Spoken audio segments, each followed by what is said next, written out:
All right, welcome to another episode of Staying Connected, where we explore the depths of self, people around us, and our environment. We hope to uncover life lessons and advice, meaningful relationships, and to learn more about one another through open and honest conversations. How's it going, guys? I'm Kenny. And I'm Scott.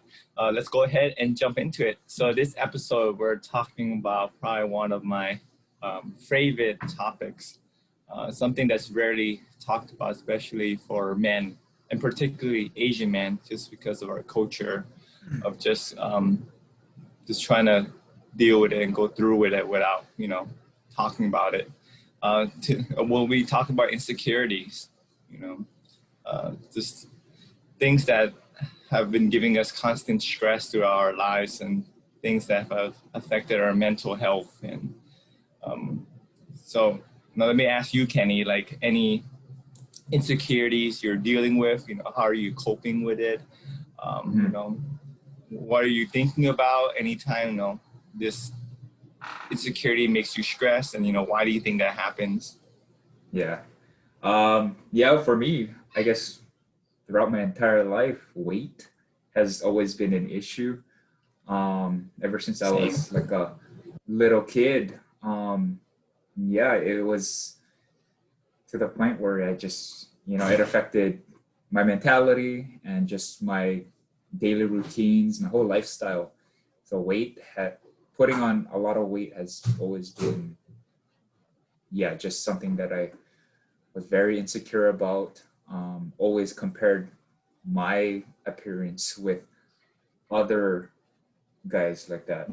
And that was very unhealthy for just my overall self-confidence. And it started back in like elementary, going to school and just like, I was like one of the biggest kids in the class. And that was from like elementary all the way through middle school.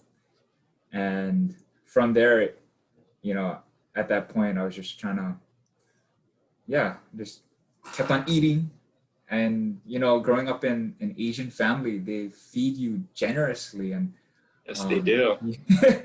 that's one great thing about it. But at the same time, your health is really important. And, at such a young age, especially like elementary, you don't realize how much these foods really impact just your physical being. I guess in middle school, that's at that age where you try to compare yourself with other people. You watch a lot of television and you Try to fit in, yeah. Yeah, you try to fit in, hope to be like one of those poster models and all of that.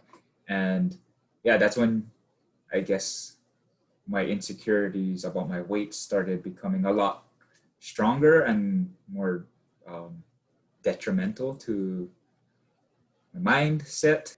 And I want to bring back, I guess, that old topic that we talked about, like how my mom was in the hospital and all of that. So on top of just being insecure about my weight, I guess stress really played a toll on that insecurity as well, because when I became stressed, I started eating a lot more, and I just turned to food as my comfort. And we have that phrase, comfort food. It was definitely something that I needed. And I just kept on doing it for years and years and years. And then high school came around, and that's where, again, it shifted. And on a positive note, I got into sports and did paddling and tennis, and that allowed me to kind of just slowly work on my way of escaping from this insecurity, and to just maintain a healthy, balanced lifestyle from there. I guess my highest weight, it might not be high for a lot of people, especially here in America, where the obesity rate is pretty high. And so I was up to like 190 at my highest. And I'm also short, so like I'm like 5'5". So you put 190 and 5'5" together, it's kind of like yeah, like a wall walking around. But um, yeah, so a lot of like my friends and just like yeah, people would like say, "Oh, you're kind of big," you know, like especially like your family members. It's very unfiltered, so they see you They don't and help. They don't help at yeah, all. Just yeah. make it worse. With like I think I don't know, Asian families they tend to be yeah, like especially like how close you guys are, they tend to be like a little bit transparent, too transparent. Filipino Mhm. cultures they sometimes see you and they're like, oh, you're getting big. It's like, and then I have to take that in, and then yeah, high school was a great time for me to get back in shape or get into shape because I was never in shape. And then college came around. That's when the idea of freshman 15 came around and No, had they hit you as well. and then yeah, forget about high school. I just picked up the weight again. Um not so much stress. It was more about um just I was living this new lifestyle here on Oahu, coming from a small town, and yeah, I was like blocks away from like McDonald's, and as a college student, you don't have a lot of finances. You don't make a lot of money, so fast I food survived. was the go-to place, and you don't really care about your health because at the end of the day you gotta eat. I eventually studied abroad, and then that was like, I mean, it was a fun experience, but I went up to like 200. So it is a journey. It is a lot of sacrifice and just yeah, just telling yourself to freaking get up and get physical or work out as much as possible. Yeah, all throughout college and studying abroad really yeah played a huge difference in my insecurity with my weight. I would say like the first 2 years of being out of college, trying to figure out exactly my career path and all that, I was stressed, and yeah, that didn't really help my journey of losing weight. I just maintained it for a good amount of time, and yeah, to the point where I was like also depressed. Um, I would just like go to work at whatever job I had, like whether it was at a donut shop that I used to work at or like my admin job that I had. I would just go to work and then go home and just eat, binge watch. I would say like back in 2018, yeah, that's when life kind of started becoming more, um, yeah, more bright in my life where I eventually started a job that I've always dreamed of working for, and that really told me, "Hey, you got the job that you've always wanted, and now what else are you gonna do?" That's what I told myself. So I decided to just get my health back into shape and started working out at home, and then got my gym membership. Dieting was also something like, you know, I like to think of it as like 80% nutrition, 20% fitness, because whatever you take in really affects, yeah, how your body grows. Yeah, That's like the main difference from um, your weight fluctuations to now just the consistency in your workout and your nutrition. Would you say like yeah, that would be the primary thing? yeah. So it was my nutrition was a lot more priority versus like my working out. Because it's just I was so used to eating fast food and um just all these greasy foods, Filipino foods. They tend to be not the healthiest, but they're also still delicious. So I had to kind of find alternatives into all of that, and yeah, just start working out slowly and set goals for myself. One of the biggest highlights of my life when it comes to my weight was running a marathon. I did my first full marathon back in 2019, actually. Yeah, it was a Honolulu marathon. Yeah, for those of you who haven't ran a marathon, it's like 26.2 miles. And it's crazy. I have a medal in the back of me, which I leave up. So whenever I wake up in the morning, I always look at it and I realize, wow, like you've ran a marathon. And yeah, just telling myself that anything is possible. Just like, you just got to mentally tell yourself. That was one of the goals that I had when I started like my fitness journey, just like to run a marathon. Eventually I want to like do a triathlon. Oh, So that's a lot of training, taking up different water activities. Like I do a lot of swimming, and yeah, just any sort of outdoor activity, hiking, to kind of keep your heart rate just, yeah, constantly moving, huh? pretty much. Yeah, no matter what age you are, there's always room to, yeah, do all those kind of fitness activities. Working out really, in the end, has provided me just the confidence that I needed throughout my entire life. The confidence to just go out and, yeah, accomplish whatever I want to do in my life. Like, who would have thought that I would be running a marathon or would have run a marathon? I never thought that. I have never even done a half marathon. The most I ran in my life was like freaking 3 miles. Mm. And to do that marathon, yeah, it's such an accomplishment that I just want to keep building from. Since you're a lot fitter now, you're in shape.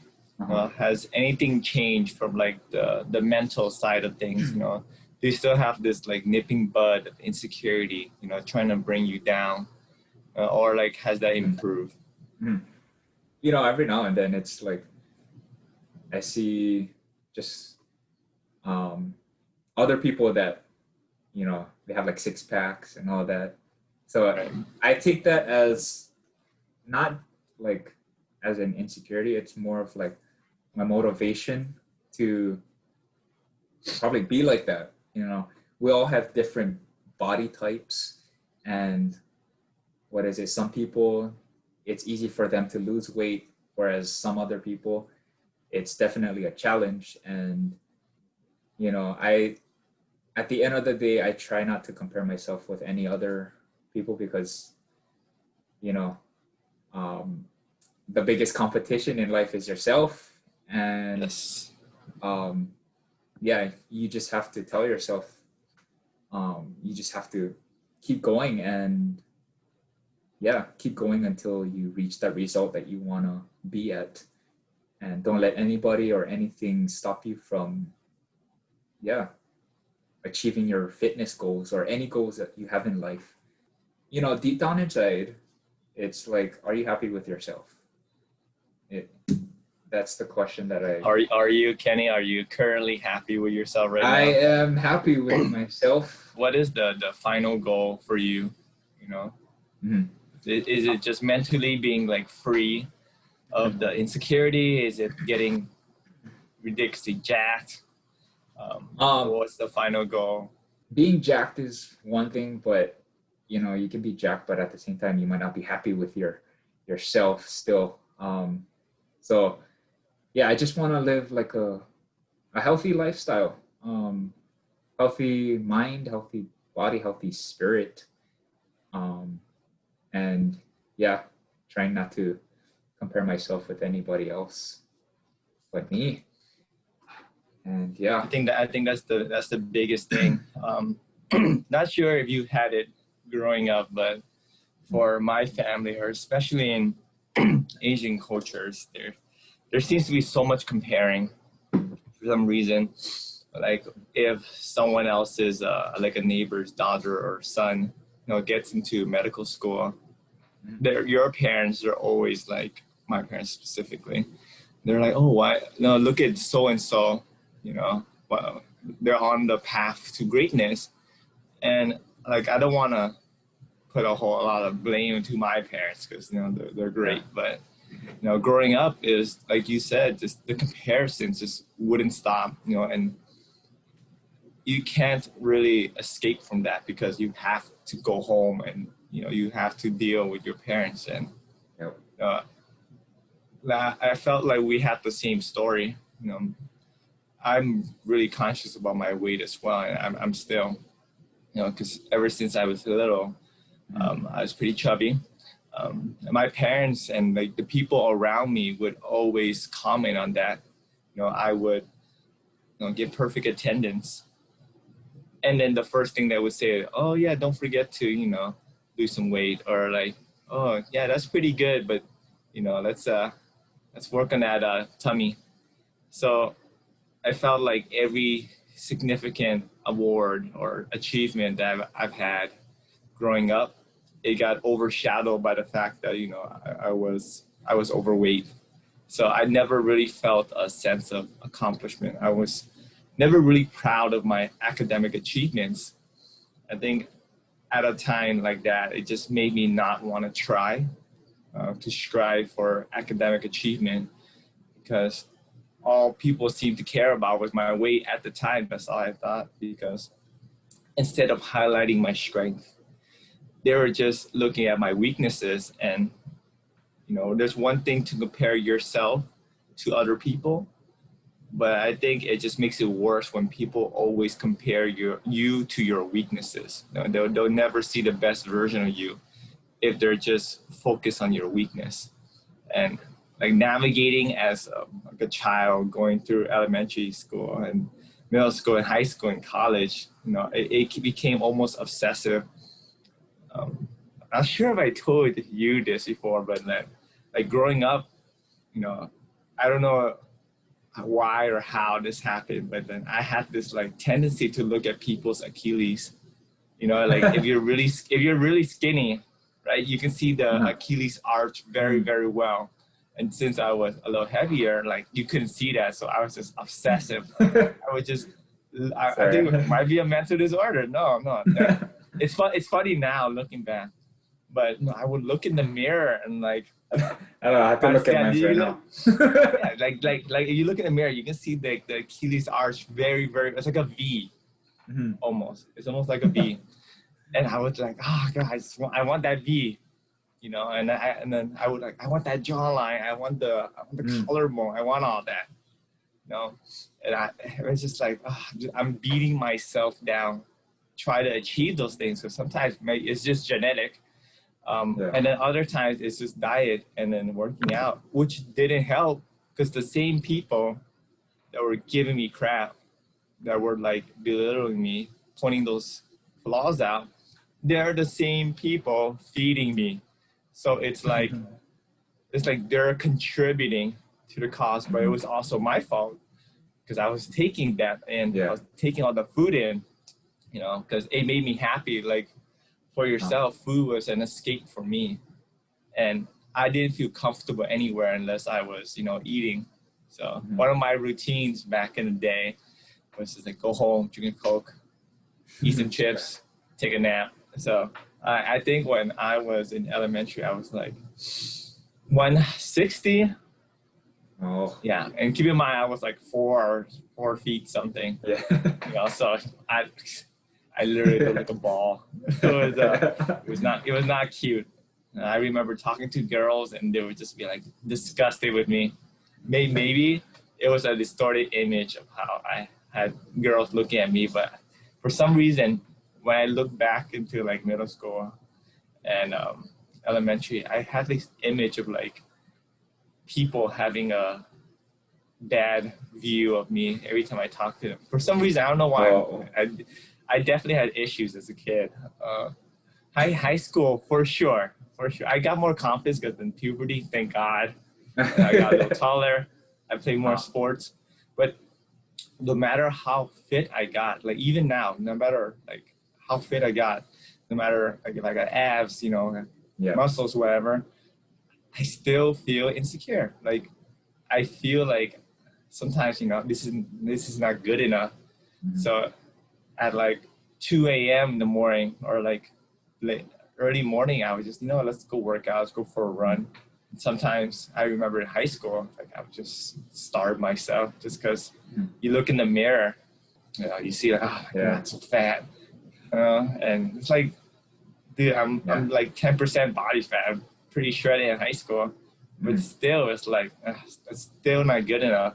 There's someone else there better, you know, more fit than me. And when you said, you know, the greatest competition is yourself, which is so true, you know, I didn't channel that to be a good source of motivation. I use it as like a negative emotion because I portrayed myself. I put the image of like my perfect self, you know, like 8-pack, broad shoulders, you know, and I just created this unrealistic image of myself. And I compared that to my current self. And it's like, I'm never going to be that. And it's taken me a long time to understand that, you know, that's okay. What I need to do is enjoy the process of nutrition. I'm consistently working out, even when I don't want to. Telling myself that it's okay if I had a cheat meal. It's okay if I eat Korean barbecue, you know. But you just gotta have the discipline to on other days, you know, like maybe not eat fast food, not have like a snack because I love dark chocolate. And at work, they always give us dark chocolate. You know, it's like when you tell people, hey, you know, I can't eat that or I can't do that, they just do it. It's very, very annoying. Yeah. And I guess in addition to like your surroundings, has media affected your journey with that insecurity? Growing up, like especially elementary to high school, for sure. Um, I think I remember one of those movies was Wolverine. You know, that scene. I think it was the third one when he's fighting like Deadpool. I think it was like the flashback to that. Anyways, it was the scene where he was like coming out of this tank, and he was just like, he just like open up and look all shredded and everything. And I was like, I want to be like that. And then you come to find out that Hugh Jackman was starving himself. He was extremely dehydrated. And you learn like all these people that look great, they're basically killing themselves. They're at a state of like, you know, extreme hunger and extreme thirst to look like that. And they're extremely exhausted. So these realistic bodies that we look at, they're actually, you know, at their weakest form or their Photoshop. Once I learned that, you know, it's easier to just appreciate and love my body. And it's an ongoing process. You know, I'm not sure how it is for you.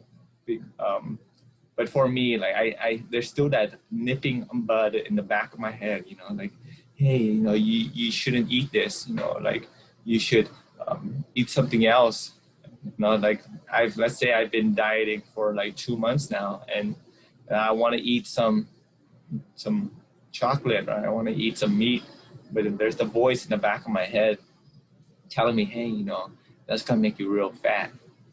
So I try to appreciate life and just enjoy the little things, but sometimes it gets a little tough.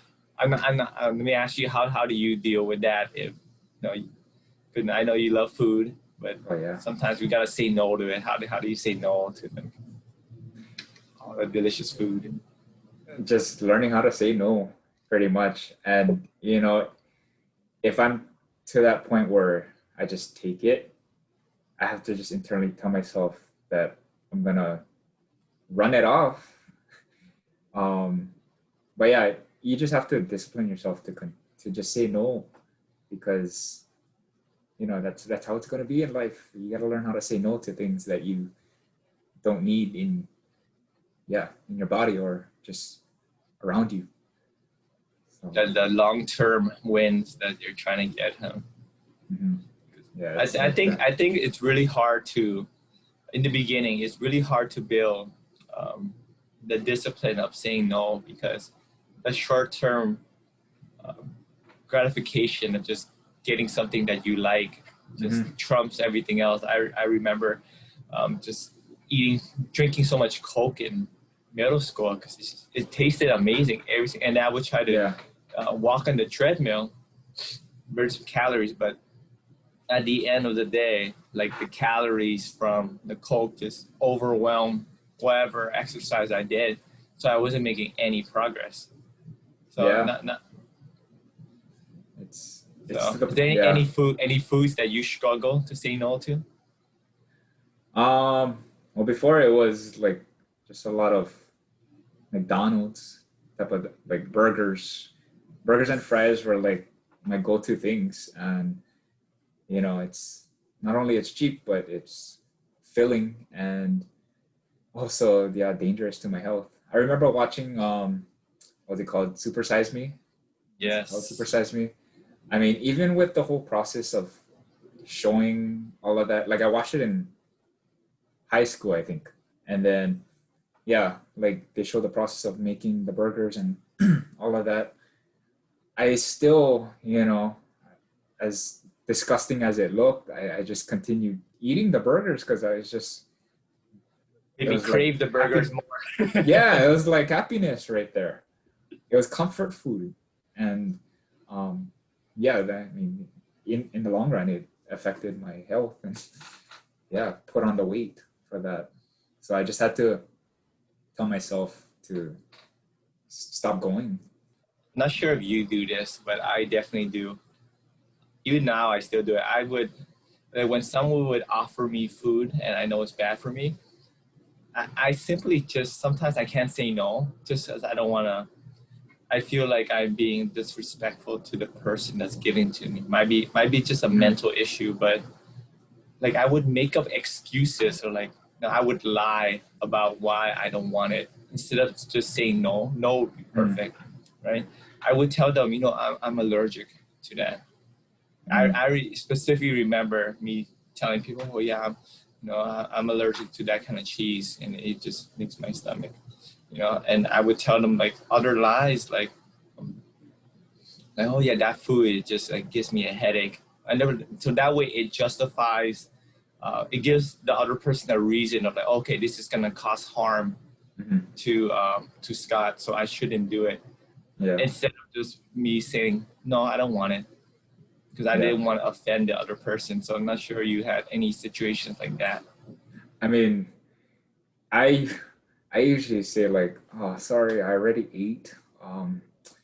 That was kind of my escape to not eating the foods that I didn't want to. And like with Asian culture, we have these large gatherings where the food is just, it's not the healthiest thing on the planet, but they force you to eat. No, the weird thing is, I specifically remember a time when we went to like a dinner with all my other cousins and aunties and uncles, and I remember this one auntie, she was like, oh yeah, I slaved over, all this food, and I spent hours cooking it. And then I remember, because that was the time I was trying to lose weight. I was like, oh, auntie, I'm just really full and trying to lose weight. And she was like, she started like yelling at me, and she got really angry. And she was like, you don't like my food? Like, it don't taste that good. You don't love me enough to eat all my hard work. And she just guilted me into like eating like way more than I wanted to. And she would just like grab my plate and put it in for me. And at the time, I just didn't want to disrespect her. And even though I said no, she was like, she wouldn't take it an excuse. And like I mentioned like in earlier of our conversation, that's the same person that made fun of my weight. I'm not sure. Yeah, I definitely think you need to, eliminate things in your environment that causes you to overeat, that causes you to make unhealthy decisions. Yeah. But maybe you can chime in on this, Kenny. Like, how do you remove certain variables of the environment that causes you to make unhealthy decisions when you can't get away from them, like parents and siblings or whatever, And I any. know it's tough because I mean, you live in the same house or you see them frequently, so it's a challenge that you just have to, I mean, your family is always going to be your family, and they're always going to be there to, say these things that might not make you feel confident about yourself. And it you got to take it as your motivation to prove yourself and everybody else that you're a lot better than that. You're gonna feel like you're people are gonna feel disrespected if you just um, don't take their offer.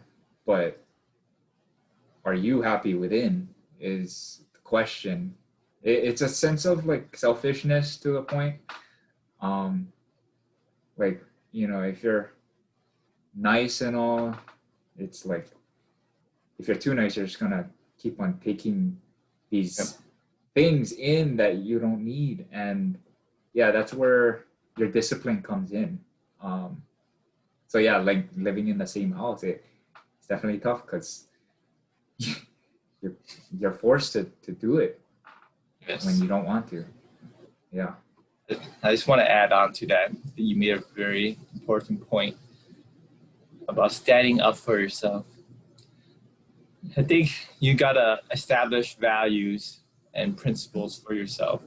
And if anyone tries to, step on those principles or block you from getting to your goals, that's when you really have to stand up for yourself, stand up for your values, stand up for just you and your confidence. Because the moment you let them distract you from the path that you're supposed to be on, like you said, they're gonna take a little bit more. So from the beginning, you gotta stand your ground and set the expectations. Like, hey, that's not cool, or no, I don't want, and be really, really firm with it. And that's something that's really, really tough for me to learn. Because in Asian culture, the older person gets the most say and they have the most respect. So me telling my parents or telling my auntie that, hey, no, I don't want to eat that because I'm trying to lose weight. And when I trying to keep pushing, it's like, auntie, you gotta listen to me. I love your food, and I love you because I send cards every day to you, or every holiday and your birthday. This specifically, me not eating your food, is not correlated to me not loving you, and you gotta get that right. So it's almost like you gotta have an adult conversation for something so silly, and it's like you're standing up for yourself. Like, are we really getting mad about me not eating your food? Like, what's the case here? And then once you have that conversation with them and you stand up for your values, you set the expectation. Now they listen to you. Okay, I can't push Scott or Kenny around, and then eventually they come around and they help you with your goals, And if you just have a real conversation, like, hey, I've had depression, I had mental issues, I'm really insecure about that, and I want to change for the better. And I think the key question that I used was, could you help me? Because you're someone that I love and respect. Could you help me with my goals? And now all of a sudden, they're like, oh shoot, I want to help my nephew. I want to help my son. Yeah. So now because they care about you.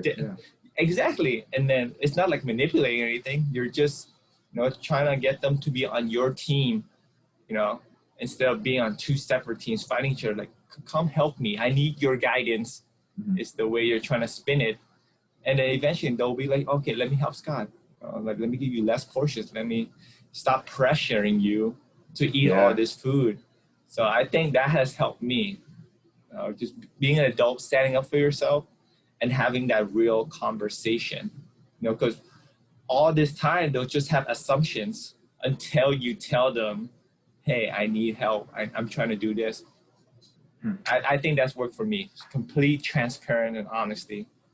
Yeah, that's pretty much it. You shouldn't feel pressured into doing something that you don't want, especially when it comes to your health.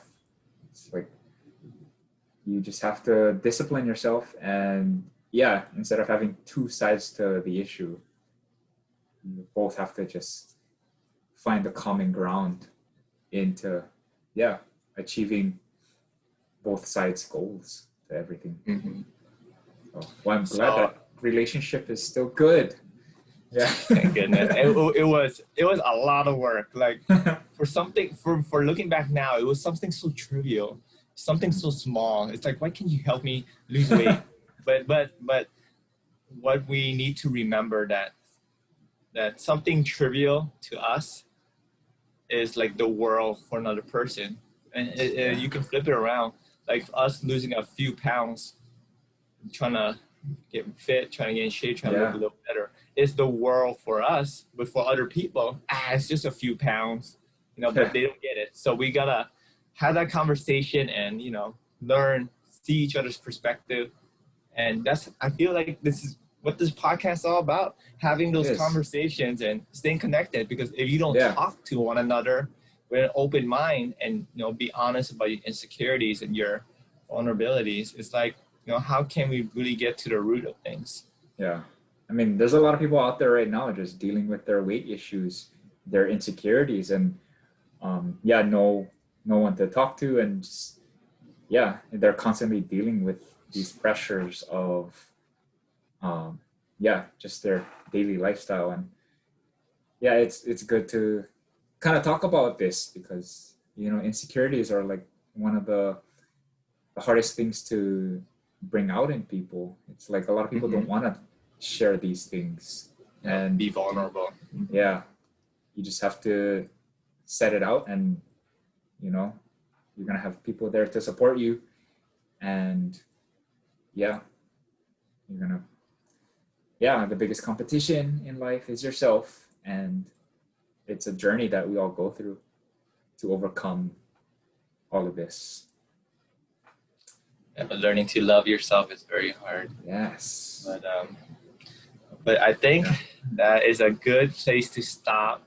I think we're definitely gonna have to revisit more of the insecurities, because I have a lot of issues. But it's like weight for us, I think, is one of those major things that have shaped the way we live our life and how we act and our actions. It does. Yeah. All right, but let's go ahead and jump into our recommendation of the week. It could be a book, a resource, article, movie, tip, a quote. You can go first. Okay. So one of the things that I've started to do is start filming myself. And having this podcast really, really helps. Because I watch every single episode that we do, and I try to look for ways, how is my body language, how is my my voice, does it flow pretty smoothly? Am I pronouncing words accurately? Like that. I just stuttered, so that's something I'm working on. But the only way to get better at things is to look at yourself and watch film. The more film you watch yourself, the more things you're gonna be able to pick out. So we watch, especially me, I watch a lot of film on back in the past, how I would give presentations. And every time I do give presentations, I ask if I can film myself so I can watch later and just notice the trends. What do I do? What's my posture like? When do I speak really, really fast? When do I stutter? When do I stop to take a breath? Or think about certain situations. And I've used all the film to become a better leader, become better person, improve my communication skills. So I know it sucks hearing your voice sometimes, and that's another one of my insecurities is just my voice, you know. Yeah. But No, I like the voice. thank you, Kenny. But yeah, you need to constantly, you know, listen to yourself. See, you know, how can I improve? Because at the end of the day, it doesn't really matter. This is for you. You know, you might think that your voice isn't that great, you know, but other people might like it. So you gotta constantly improve on that. And being a better communicator is never a bad thing. Mm. So film yourself, Yeah. people, and improve. So what about you, Kenny? Well, for me, I know before you recommended a product, so I have a product of my own as well. So because we're on the topic of like insecurities and weight and the fitness journey, my recommendation of this week is this watch here. It is called a Yame smartwatch fitness tracker. Um, it's not a Apple Watch, so it's a lot more affordable. I got this off of Amazon, and yeah, what this really does is gives you the time, and it keeps a record of just your fitness activities throughout the day. So it counts your steps every day. I set a goal of 10,000 steps for me, Right. and try to achieve more than that if I can. And then, yeah, keeps track of my heart rate. Um, sets. I have alarms on here as well, so I gotta wake up 5 o'clock in the morning to do my push-ups. Then I wake up, set it up right here. Um, it logs all my sport activities that I do, um, and it's also waterproof. So whenever I go swimming, I take this with me, so I kind of keep track of the time. I like swimming in the evening, so I like to know what time to get out of the water by. And yeah, in addition to that, yeah, it's a nice sleek watch, and it costs you. It's about like less than $40 on Oh Amazon. wow, it's really Yes, cheap. yes. So it's called a Yame smartwatch fitness tracker, and yeah, I would get it for anybody that needs a watch or just wants to. Yeah, it's there's so many things you can do with this, and you can also read your texts off of this too as well. So Really? Oh, you don't necessarily have to bring your phone with you. You can just, yeah, if you go jogging around, you can read your texts if they come through, and yeah, it's multi-purpose. So that's what I love about it. Go pick up a watch. I know the holidays, yeah, coming up, so this might be a good thing to get for anybody that's wanting to get more fit, keep track of their um, daily routines, and yeah, just have something to keep track of time. Because being stuck at home or with this whole pandemic, we tend to lose track of time. And why not start off by getting this watch? we are not sponsored by this product. We are not sponsored. But yeah, it's just Super affordable. Like most Yeah, watches that do that are like $100. yeah, and I know it's of. yeah, it's the fact that it's also waterproof, and yeah, it's just simple black, and yeah, I mean, the really great thing about this is that I would say at its full battery charge, it would probably take like maybe 3 or not even 3 weeks, maybe like a month for it to die Awesome. out. Yeah. That's impressive. So I've only charged it like maybe twice since I got it, which was like back in April. Yeah. So it's a very nice watch to get if you don't want to spend like those Dollars. $100 watches. Yeah. Alrighty. I Yeah. guess this concludes our This does. sort of insecurities. Yeah. thank you once again for joining us for another episode on Staying Connected. You can follow us on our social media. We should be down below. Right there. Yeah, if you like the video, please share it with a friend or family member and listen to them and talk about your insecurities. Yeah, continue to elevate each other as much as we can. Yes, like Scott said, thank you again for just hopping on this journey with us. We're very thankful, and we're excited to share a lot about ourselves and learn more about everything that's happening in our lives. Yeah, if there's any other topics you want us to kind of put on the table and talk about, yeah, comment below our video and we'll try to get to them. And yeah, stay tuned for another exciting show next week on Staying Connected.